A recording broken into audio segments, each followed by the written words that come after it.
بسم اللہ الرحمن الرحیم جی، بلو ورلڈ سٹی کے تمام چاہنے والوں کو السلام علیکم۔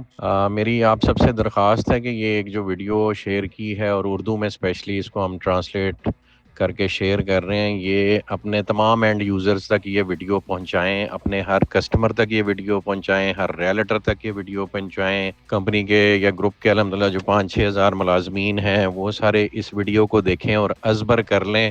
یہ ہے بلو ورلڈ سٹی کا انشاءاللہ فیوچر، یہ ہے پاکستان کا فیوچر، یہ ہے ترقی کی وہ منازل جو اس دنیا میں ہم نے اپنے چینی بھائیوں کو ہم سے پہلے ایفرٹ کر کے اچیو کرتے دیکھا ہے، تو یہ پاکستان بھی کر سکتا ہے اس کے نقش قدم پر چل کر۔ پاکستان الحمدللہ ایک نیوکلیئر سٹیٹ ہے، ایک ملٹری مائٹ ہے جس کی کہ ریکگنیشن پوری دنیا نے الحمدللہ کر لی ہے، اور آنے والے وقت میں آپ صلی اللہ علیہ وسلم کی احادیث کے مطابق اس امت سے، اس قوم سے، اس فوج سے، اس نیوکلیئر سٹیٹ سے جو کام لیا جانا ہے اسلام کی نشاط ثانیہ کا، اس میں پاکستان کا ایز اکنامک جائنٹ ہونا بھی بہت ضروری اور اس وقت کا تقاضا ہے۔ اس کو مد نظر رکھتے ہوئے ہم من حیث القوم ایک ایفرٹ شروع کریں اور اپنے زندگی کے ہر شعبے میں، ہر کاروبار کے ہر شعبے میں، چاہے وہ جس بھی فیلڈ سے منسلک ہے، وہ انجینئرنگ سے ہے، وہ ڈاکٹریٹ سے ہے، وہ ڈاکٹر ہے، وہ پبلک سرونٹ ہے، وہ ملٹری کا آفیسر ہے، ہم لوگوں نے ایز اے قوم ایفرٹ کر کے لیڈ کرنا ہے پوری امت کو۔ اللہ پاک نے یہ رول اس امت کو، اور ہمارے جو سپہ سالار ہیں، chief of army staff and field martial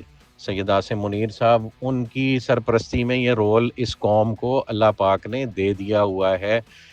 اوپر والی سیٹوں پہ، نیچے والی سیٹوں پہ کوئی بھی ہو، ایز اے امت، ایز اے قوم ہم نے یہ کام کرنا ہے، اور مسلمانوں نے سر اٹھا کے جینا ہے، اور جو اسلام کی نشاط ثانیہ اور خلافت کا جو پیشن گوئی آپ صلی اللہ علیہ وسلم نے فرمائی ہے، وہ آپ لوگوں نے ہی پوری کرنی ہے، اور وہ صرف جنگ و جدل سے نہیں ہونی، وہ معاشی ترقی بھی اتنی ہی امپورٹنٹ ہے جتنا آپ صلی اللہ علیہ وسلم کی احادیث اور قرآن کے احکامات کے مطابق اپنے آپ کو ایک فزیکل پاور بنانا اور پھر دنیا پہ اس کو ثابت کرنا۔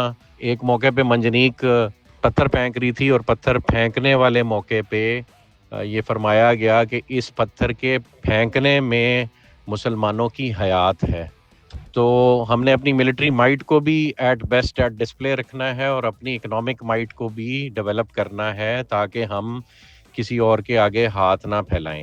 تو اس ہاتھ نہ پھیلانے والے پروسیس کو ہمارے چینی برادران نے جیسے اپنے ملک میں اچیو کیا، ویسے ہی انہوں نے بلو ورلڈ سٹی کو ایک مثالی شہر سمجھتے ہوئے اسے کمپیریزن کیا ہے ان کے شینزن سٹی سے، جو ایک اکنامک ہب بنا، اور وہ کمپیریزن انہوں نے یہاں پہ پیش کیا ہے، اور وہ ہم آپ سب سے شیئر کر رہے ہیں تاکہ آپ سب اس سفر میں ہمارا ساتھ دیں۔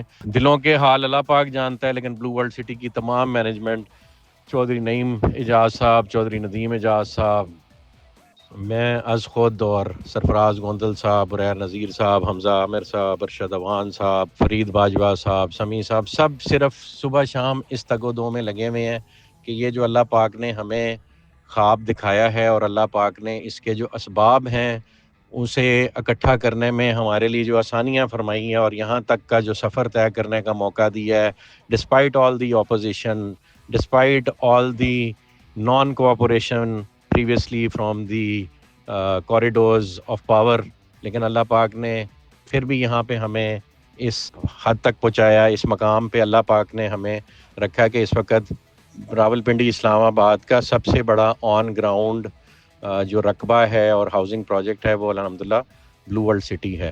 تو بلو ورلڈ سٹی ہمیشہ سے کہتا آیا ہے کہ ہم ایک شہر بنیں گے، اور شہر بننے کے لیے ضروری ہے کہ ہم ایک اکنامک ہب بھی بنیں، اور اسی لیے ہم نے چائنیز کے ساتھ مل کر یہ ڈریگن مال اور انڈسٹریل پارک کی بنیاد رکھنے کا فیصلہ کیا ہے، جو کہ اس اکنامک ہب کی انشاءاللہ بنیاد بنے گا۔ یہ سارا پروسیس اس ویڈیو میں سمجھایا گیا ہے، کائنڈلی سب اس کو سنیں اور اس کو ازبر کریں، اور پھر ہمارے ساتھ اس جد و جہد میں شریک ہوں۔ جزاک اللہ خیر۔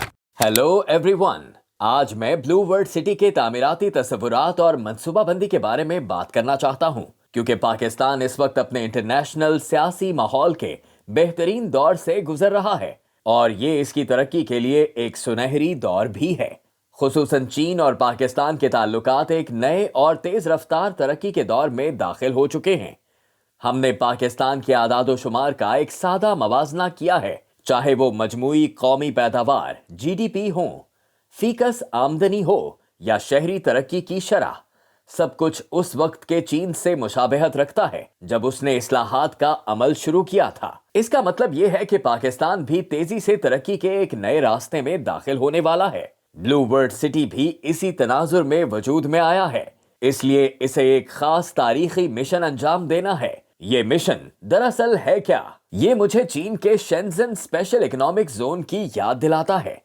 میں شینزن کے ترقیاتی عمل کے بارے میں تفصیل سے بات کرنا چاہتا ہوں۔ ہمیں اس کی کامیابی کے راز جاننے ہیں اور یہ دیکھنا ہے کہ شینزن ہمیں کیسے متاثر کرتا ہے۔ شینزن کی ترقی کے 3 مراحل ہیں۔ پہلا، آغاز کیسے ہوا؟ دوسرا، تبدیلی و توسیع، اور تیسرا، اعلیٰ معیار کی ترقی کی جانب پیش رفت۔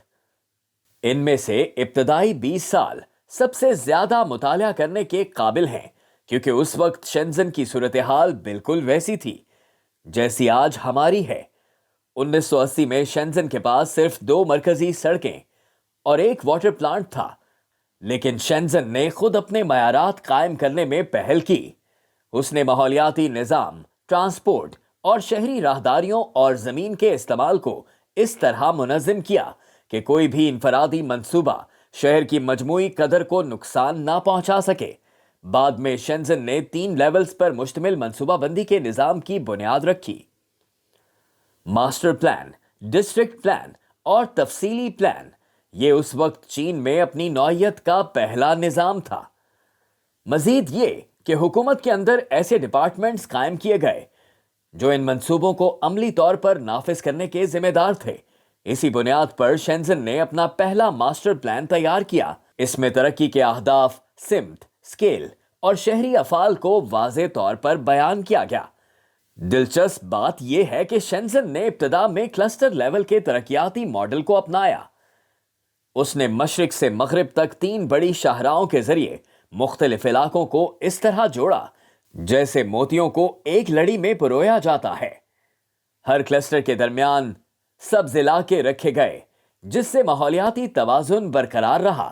یہ کلسٹر پر مبنی منصوبہ بندی بعد میں مرحلہ وار کنسٹرکشن کو آسان بنانے میں مددگار ثابت ہوئی۔ اس وقت شینزن نے 8 اہم علاقوں کو ترجیحی بنیادوں پر ترقی کے لیے منتخب کیا۔ اس کا اصول تھا، پہلے ایک علاقے کی منصوبہ بندی کرو، ایک کو تعمیر کرو اور ایک کو مکمل کرو۔ دوسرے مرحلے میں شینزن نے وسیع پیمانے پر توسیع اور تبدیلی کا عمل شروع کیا۔ سب سے پہلے اس نے ماسٹر پلان کا دوسرا ورژن تیار کیا۔ اس نے پچھلے 8 اہم علاقوں کو مرکزی نقطہ بنا کر پورے شہر کی ترقی کو آگے بڑھایا۔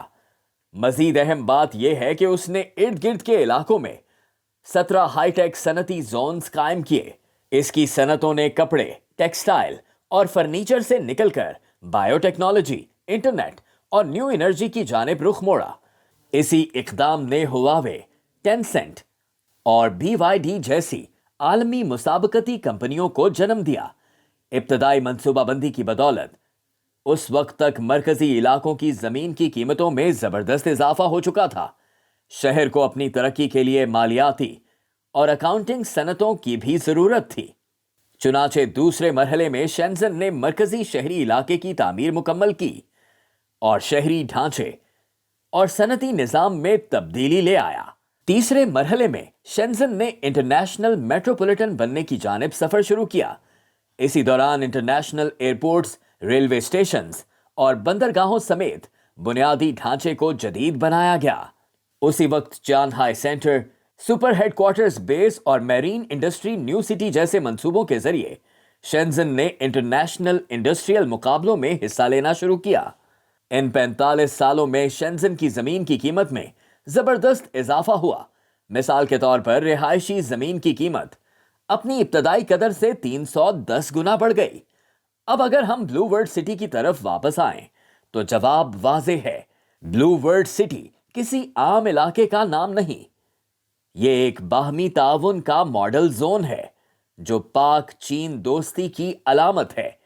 ایک مستقبل کا مثالی شہر جو پاکستان کے بلند اڑان والے عقاب کی علامت ہے، جو 5 ملین سے زیادہ آبادی پر مشتمل عظیم میٹروپولیٹن سٹی ہے، اور ایک ایسا خوابوں کا شہر ہے جس کی تمنا پاکستان کا ہر نوجوان کرتا ہے۔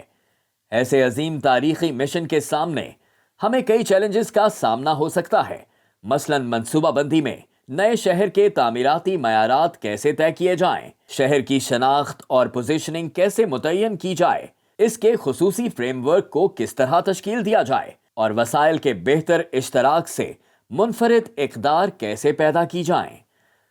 تعمیر کے مرحلے میں کون سی صنعتیں فروغ پائیں، ترقی کو منظم انداز میں کیسے آگے بڑھایا جائے، ترقی کا ابتدائی محرک کہاں سے آئے گا، کن علاقوں کو پہلے تعمیر کیا جائے، اور ان سب کے عملی ممکنات فیزیبلٹی کیا ہوں گے، انتظامات اور عمل درآمد کے لحاظ سے مزید تعمیراتی فنڈز کیسے حاصل کیے جائیں، ہر مرحلے میں کیا اقدامات کیے جائیں، اور ان پٹ اور آؤٹ پٹ میں توازن کیسے قائم رکھا جائے۔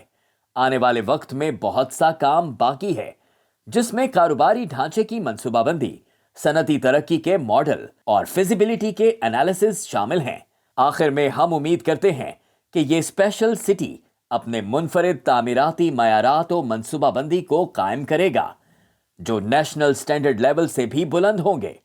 اسی کے ساتھ ایک ڈیجیٹل شہری نظم و نسق پلیٹ فارم کے ذریعے ہم ایک سمارٹ نقشے سے پورے شہر کو منظم کر سکیں گے، جس سے انتظامی معیار اور کارکردگی میں غیر معمولی بہتری آئے گی۔ اور ابھی کا ابتدائی مرحلہ اس پلیٹ فارم کے قیام کے لیے سب سے موزوں وقت ہے۔ جیسا کہ پاکستان کے عظیم شاعر علامہ محمد اقبال رحمۃ اللہ علیہ نے فرمایا، اسلام کوئی یاد نہیں بلکہ ایک دائمی تحریک ہے، اور بلو ورلڈ سٹی دراصل اس شعر کی عملی تصویر ہے۔ ہم امید کرتے ہیں کہ بلو ورلڈ سٹی اپنی ایک نئی معجزاتی راہ خود تراشے گا۔ یہ تھی آج کی میری گفتگو۔ شکریہ۔